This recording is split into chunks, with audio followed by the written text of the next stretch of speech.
Hello friends. आज हम बात करेंगे अंग्रेजी विषय पर।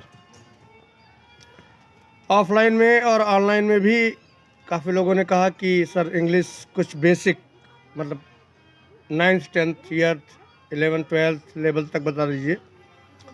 इंग्लिश में सबसे कंपलसरी होता है, सबसे पहले शुरू होता है लिटरेचर, मतलब भाषा शुरू होती है और उसमें letter A to Z। There are 26 letters in English alphabet. अंग्रेजी वर्णमाला में 26 अक्षर होते हैं।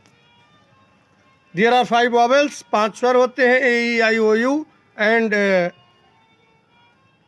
बाकी सब कॉन्सोनेंट्स होते हैं, वॉवेल्स होते हैं, व्यंजन होते हैं। उसके बाद शुरू होता है शब्द। 2 लेटर्स को मिला करके वर्ड बनाया जाता है, यानी 2 अक्षरों को मिला करके शब्द बनाया जाता है। कई शब्दों को मिलाकर सेंटेंस बनाया जाता है, यानी make a money words you get a sentence. आप अगर कई शब्द मिलाओगे तो एक वाक्य आपको मिलेगा।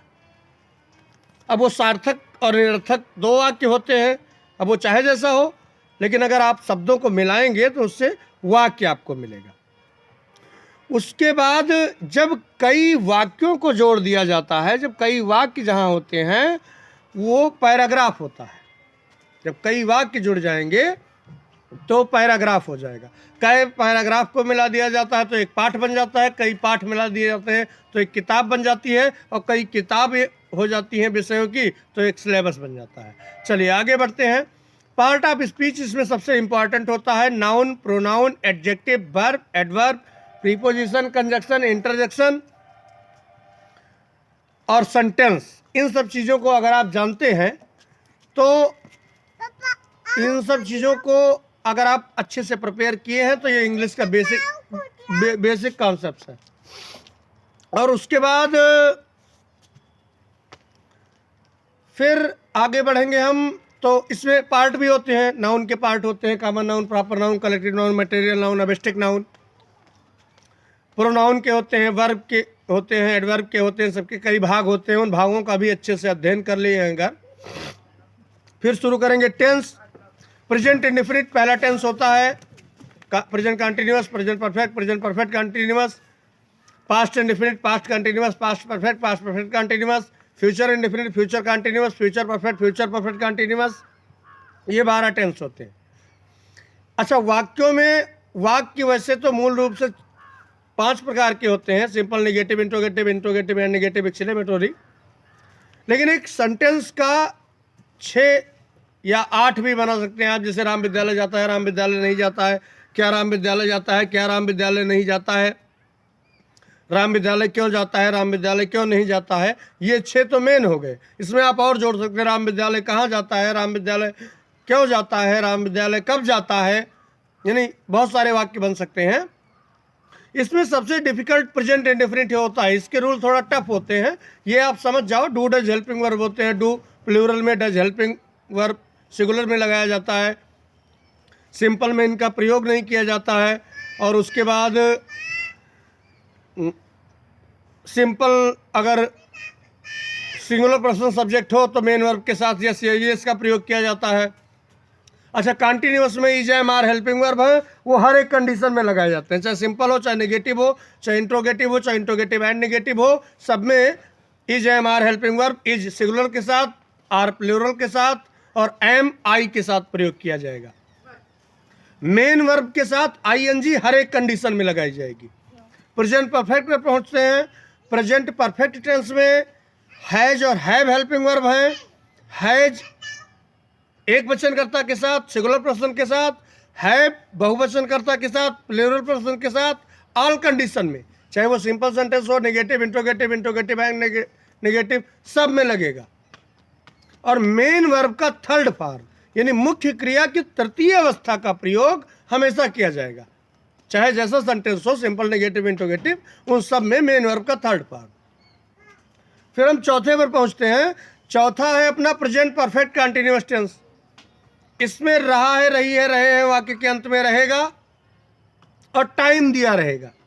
पहले वाले में प्रेजेंट इंडेफिनिट में था है, तिहते हैं, दूसरे में रहा है, रही है, रहे हैं, तीसरे में चुका है, चुकी है, चुके हैं, यानी कार्य पूरा हो चुका होता है। पूर्ण काल उसको कहते हैं प्रेजेंट परफेक्ट को। प्रेजेंट परफेक्ट कंटिन्यूअस टेंस को पूर्ण काल कहते हैं। उसमें कार्य पूरा भी हो चुका होता है और समय भी दिया होता है। जैसे राम 2 घंटे से हिंदी पढ़ रहा है, तो 2 घंटा पढ़ते हो गया, पूरा भी हो गया, और 2 घंटा अभी भी पढ़ भी रहा है, काम जारी भी है। इसलिए परिभाषा में उसके लिखवाया जाता है कि कार्य के जारी रहने का समय दिया गया होता है। हैज बीन और हैव बीन हेल्पिंग वर्ब है। Has been singular, have been plural में।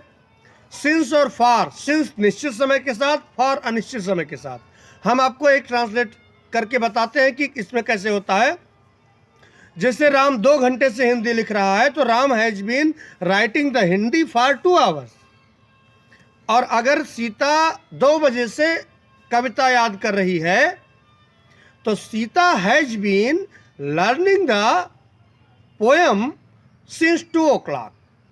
यानी 2 घंटा, 2 बजे, 4 महीना, 2 साल, ये अनिश्चित समय है। इनके साथ फार का प्रयोग किया जाएगा।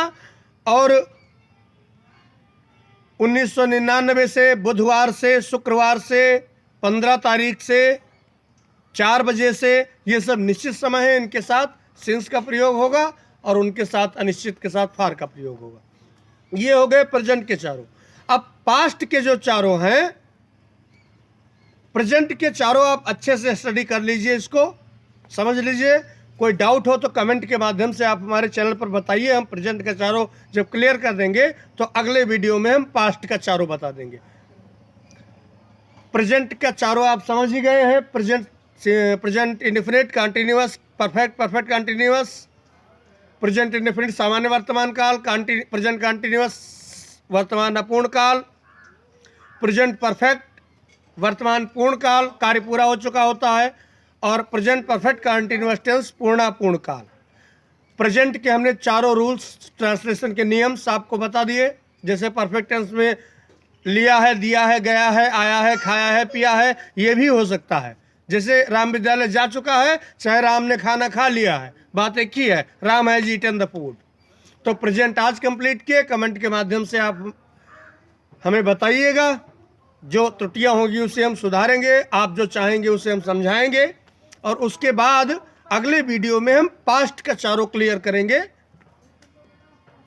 और उसके बाद अगले वीडियो में फिर फ्यूचर का चारों क्लियर करेंगे। फिर हम आगे बढ़ेंगे एक्टिव पैसिव पर।